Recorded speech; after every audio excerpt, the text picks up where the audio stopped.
possible. Mais pourquoi tu permets ces choses-là? Dieu, bien sûr, permet ces choses-là parce que le monde est tellement... Il laisse le monde libre. Comme tout à l'heure, le frère, il l'a dit. Dieu me laisse libre. Et Dieu nous laisse libres, mes frères et sœurs. Dans la liberté des hommes, parce que le monde, l'homme...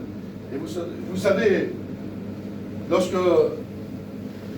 À l'époque de Sodome, il y avait tellement de choses qui se passaient, tellement que le péché était là, bien sûr, et que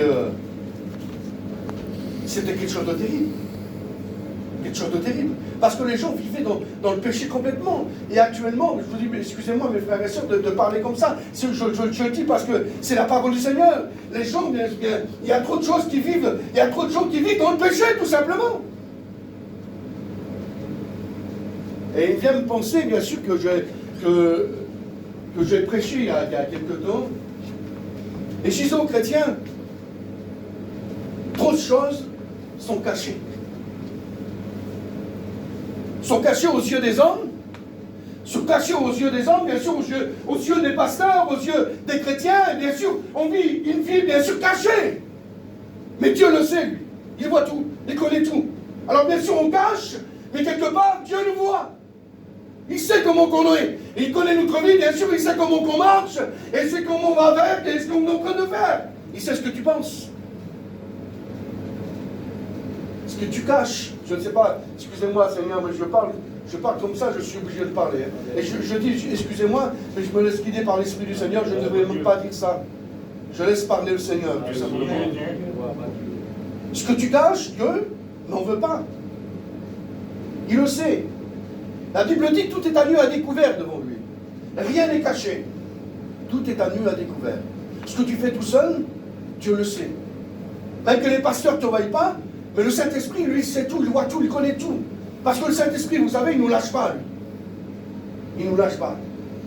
Il y a des fois, tu es repris par le Saint-Esprit. Mais il y a des choses qui sont cachées, qui sont là, et que ça déplaise à Dieu, tout simplement. Un chrétien est vrai avec Dieu, Seigneur. Il ne cache rien devant la face de Dieu.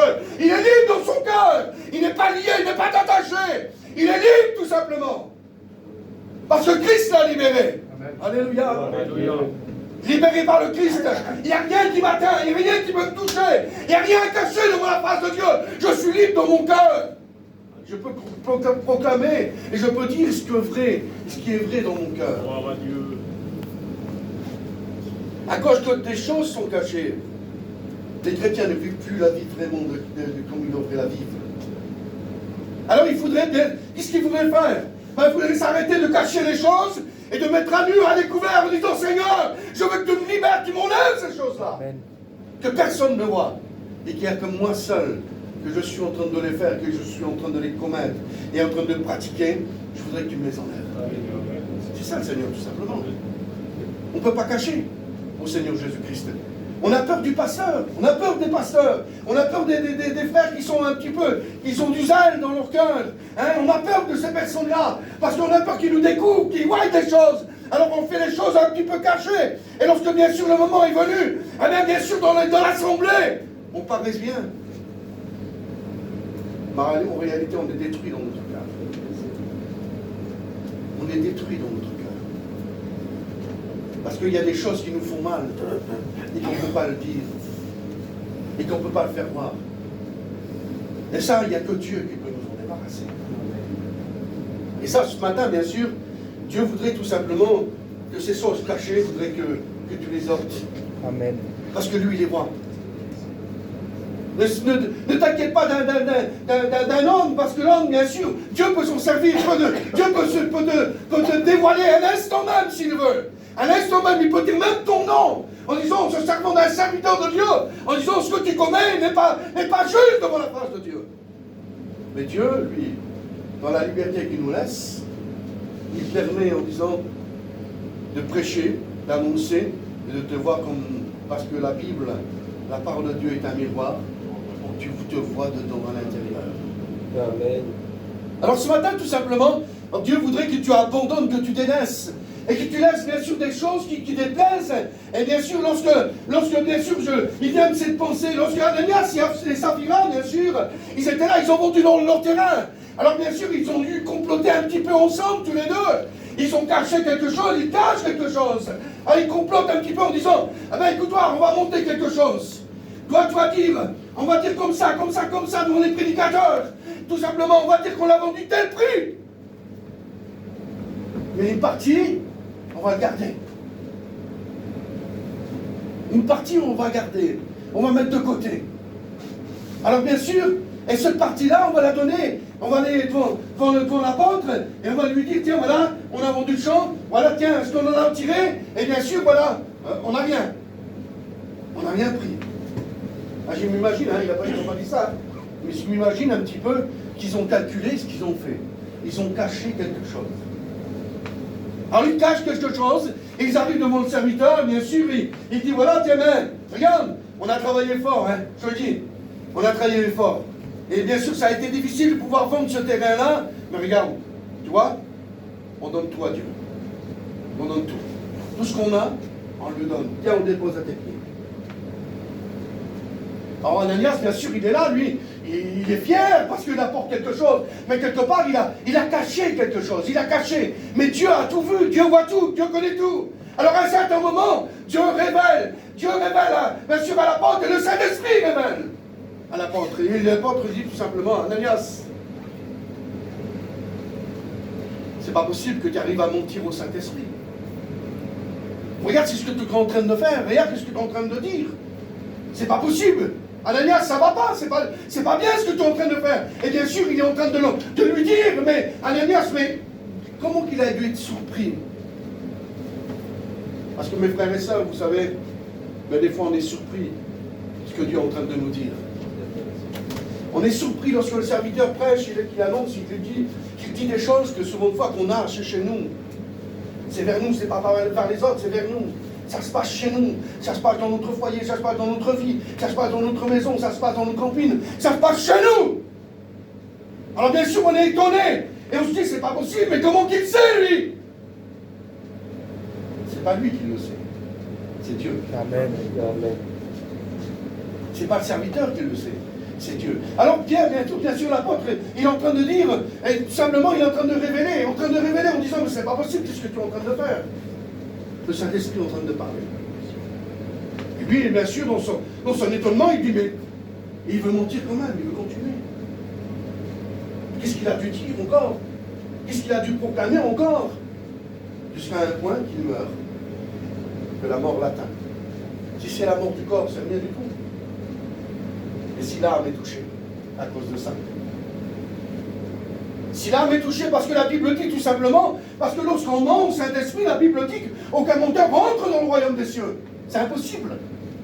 Mes frères et sœurs, on ne peut pas faire des menteurs. Que la vérité soit dans notre vie. Amen. Je ne peux pas témoigner à quelqu'un, de lui parler que l'amour de Dieu, elle est tellement grande, elle est tellement grande, elle est tellement merveilleuse que je suis en train de commettre des choses qui ne sont pas la gloire du Seigneur. Comprenez? Ma vie doit être juste, on est des témoins. On est des lumières. La Bible dit, une lumière, on ne doit pas la mettre sur le boisseau. Elle doit être en pleine vue. Elle doit être vue, elle doit être regardée. C'est pour ça que mes frères et sœurs, je vous dis qu'on est des pierres vivantes. Et on est reconnus comme des chrétiens. On doit être vu comme ça, on dit, c'est pas possible comment ils sont bien, comment je les envie. Combien de temps avant, il y avait des personnes qui disaient, je vous envie. Maintenant, on ne les entend plus. On ne les entend plus. Pourquoi? Quelle vie? Il y a tellement de choses qui ont pris de la place parmi les chrétiens. Et en vérité, je ne sais pas pourquoi ce matin je dis ça, et je prépare un verset qui était là, bien sûr. Je prépare un verset, et je ne prépare qu'un seul à chaque fois. Quand je prêche la parole du Seigneur, et pour moi, il m'est difficile de porter la parole de Dieu pour les chrétiens. Il m'est difficile de porter, surtout le dimanche, de porter la parole du Seigneur. J'ai tellement, dans mon cœur, moi, j'ai un feu qui brûle pour évangéliser, comme mes frères, hein, évangéliser, parler partout, prêcher la parole de Dieu partout, vers les gens qui ne connaissent pas la parole de Dieu, mais parmi les chrétiens, je n'ai pas la capacité de nourrir mes frères et sœurs. Je n'ai pas cette capacité-là de vous nourrir, de vous donner ce que vous avez besoin, ce que vous cherchez. Mais Dieu le sait. Amen. Dieu le sait. Et ça, ce matin, bien sûr, alors toutes ces choses que je suis en train de vous dire, c'est parce que Dieu, quelque part, sait ce qui se passe. Moi, je ne sais pas. Les frères ne le savent pas, mais Dieu le sait. Dieu le sait. Vous ne savez pas ma vie. Moi, je ne connais pas votre vie. Mais Dieu connaît ma vie. Et Dieu connaît votre vie. Tout simplement. C'est ça, bien sûr. On peut dire à quelqu'un, simplement, on peut paraître tellement bien. Et ça, il y a dans la parole du Seigneur, il y avait ces personnes qui étaient là, ils se déplaçaient au plein milieu des rues, ils priaient le Seigneur, bien sûr, de toute voix. Ils étaient là, les pharisiens, ils parlaient, ils priaient. Les plus belles prières du monde. Les plus belles prières qu'il y avait. Mais ils n'avaient rien. C'était simplement du factice. On ne veut pas paraître simplement en étant factice. On veut être vrai. On veut que la présence de Dieu se manifeste. On veut que la présence de Dieu, lorsqu'on parle, c'est ça, les chrétiens. Ils cherchent vraiment cette volonté. Et en réalité, bien sûr, mes frères et sœurs, il y a trop de silence dans la maison de Dieu. Trop de silence. Les gens se taisent. Ne parlent plus à Dieu. Ils viennent participer à la réunion parce qu'ils sont obligés. Ils viennent au culte parce qu'ils sont obligés de le faire. Ils ne participent même plus. Ils n'ont même plus le courage de parler à Dieu. On n'a plus le courage, Seigneur. Il y a tellement de choses. Le monde est tellement là. Tellement de choses. Et lorsqu'il vient vous parler des choses du monde, on arrive à remplir notre bouche des choses vaines. On n'arrive même plus à parler à notre Dieu. On est timide lorsqu'on veut parler à Dieu. On a honte de les personnes qui sont autour de nous de pouvoir parler à Dieu. Mais lorsqu'on est assemblé avec des autres personnes, lorsqu'on ne parle pas de Dieu, on peut parler des choses du monde. Pas possible, on a la bouche remplie. Mais ce matin, mes frères et sœurs, on doit prendre des décisions dans notre cœur. C'est de lutter et de combattre contre notre chair.